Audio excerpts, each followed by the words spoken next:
thought I'd give you some eye candy in the background on my horrible mess that I have of tools.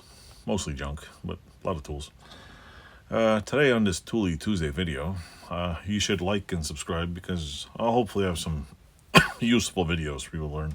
I thought I'd do a video on air tools. And believe me, I'm no expert. So to me, this is just a video for anybody who is interested in buying air tools who's a beginner, because we all started somewhere. And I'm still no expert. I don't know everything, but this is just my take on the reason why everybody should own at least one air tool. And there's pros and cons with air tools. Like they're not exactly the most portable thing. Depending which air tool you're running, there's little portable air things that you can use them for nail guns and stuff. Depends on there's carpentry air tools, there's woodworking air tools, there's I don't know. I don't even know what other ones are. To me, it's just woodworking, metalworking. But some of the things I like about air tools are not necessarily what you like or what you use them for, but it's, we all have our own opinion. And this is just my opinion, so like, subscribe, tell your friends, tell your family that you love air tools. One of the things I noticed about air tools is that I think I remember them as a kid. Everybody using them, and the compressor going buzzing. My father there used to be a body shop next to actually it was in my mother's house, the one that she's living in now, used to be a motorcycle shop.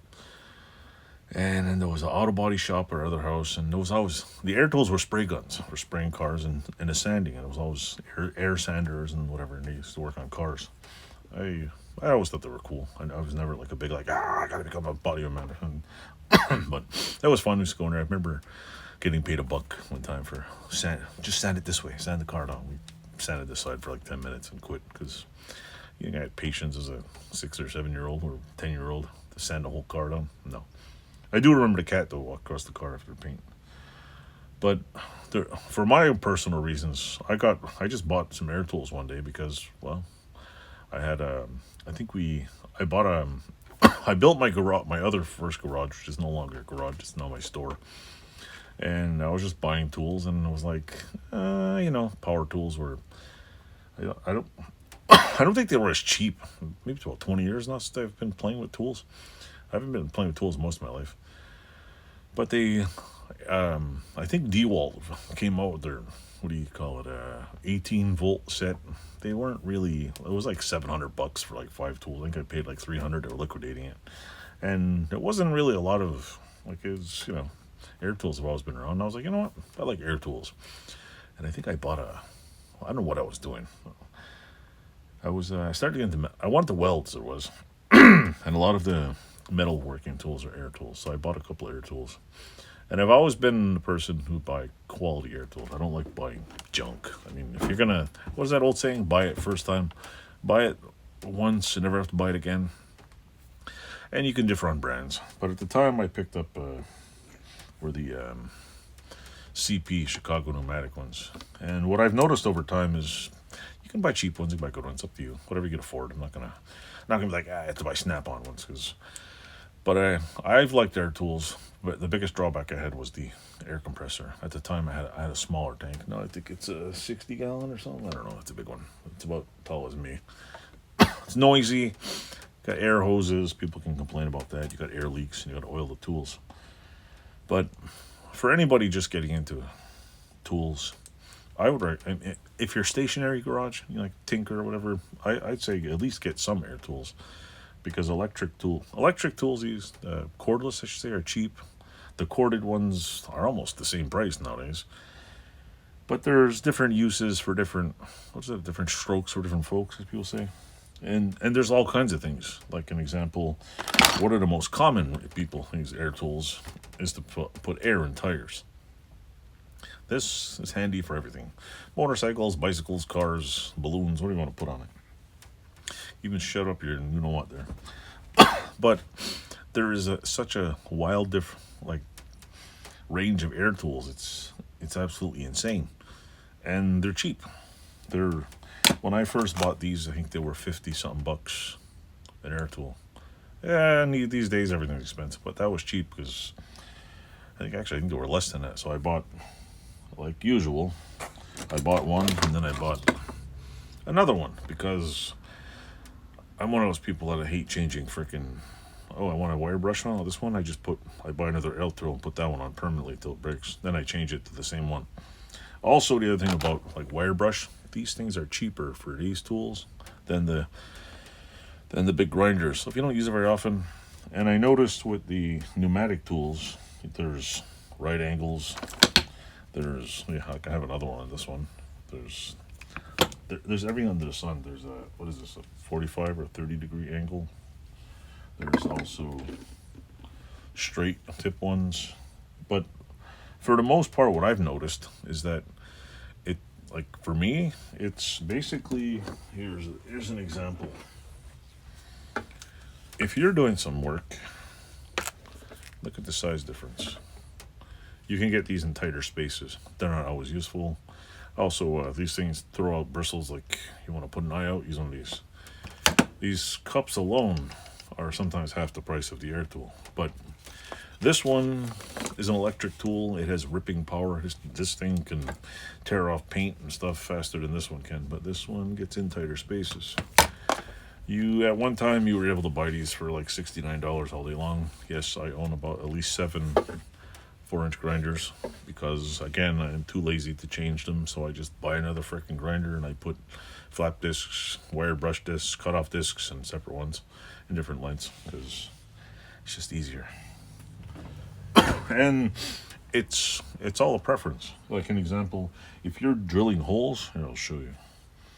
Even if you're using a drill, and it's not portable, but look, see how small this drill? Oh, that's not a drill. Sorry. Where'd the drill go? Where's the drill? Where's my drill? It's in here somewhere. It's a hair hammer. Well, anyway, here I'll show you. Here it is. I'm gonna lose a finger here. Little wiry brush things in here. Come on. Why won't it come out? What is it? 2 air hammers. Where's the drill? Oh, there it is. Come on. Here's the drill. You look at the size of this. The other thing is they last long. I find these things, I've had these forever and I've burned out electric toys. This drill, and I'm sure everybody has one of these. This is an old DeWalt 18 volt. I think I burned out like 6 of them, 7 of them. Well, under the right abusive conditions, I could burn out this drill in 20 minutes. And I think this is like one of the 4th ones I've owned. When I first bought the DeWalt 20 volt ones, I bought it at a pawn shop. I killed them since. But there's every attachment you can think of. Angle grinders, which are pretty cheap. This is a pneumatic scraper. You can just scrape things. I use this actually to chip paint off of a cast iron bathtub, which I could not figure out how to get the 1/4-inch thick paint off the tub. I tried scraping it. I tried freaking chiseling it. I tried chemically stripping, and I tried sandblasting it. And then I walked into a store and somebody was selling this, and I was like, wonder if that'll work. It was on order.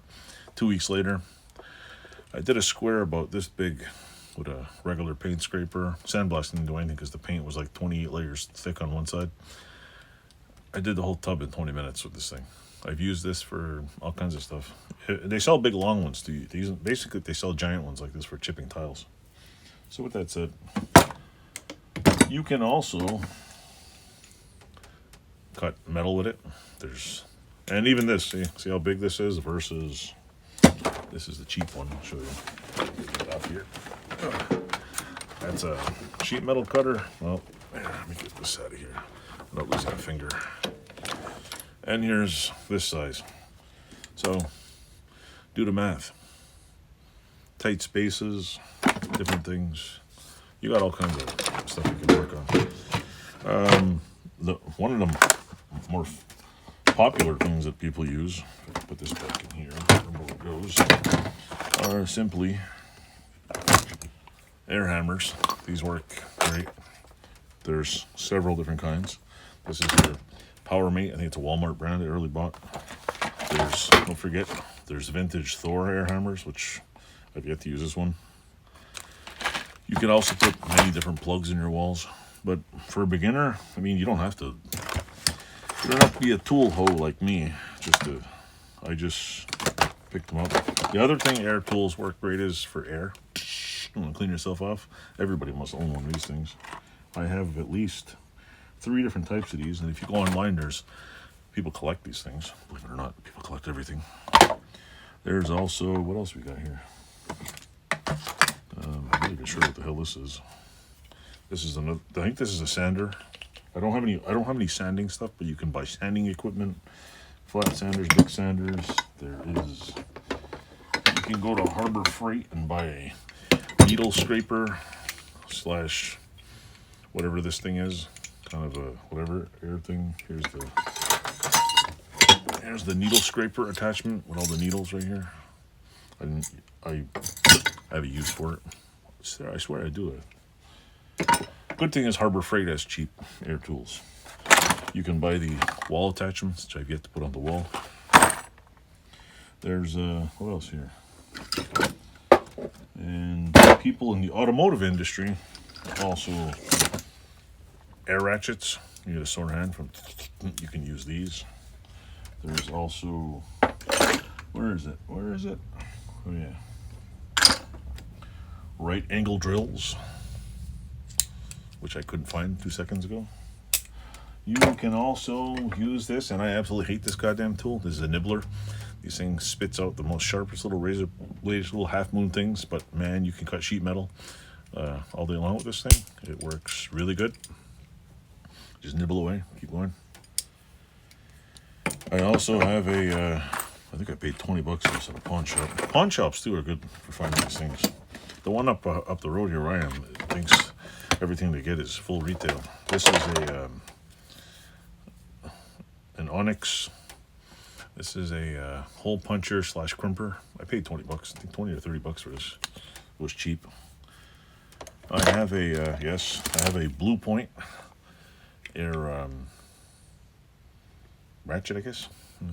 Small one. I do have an aircraft grade, what do you call it?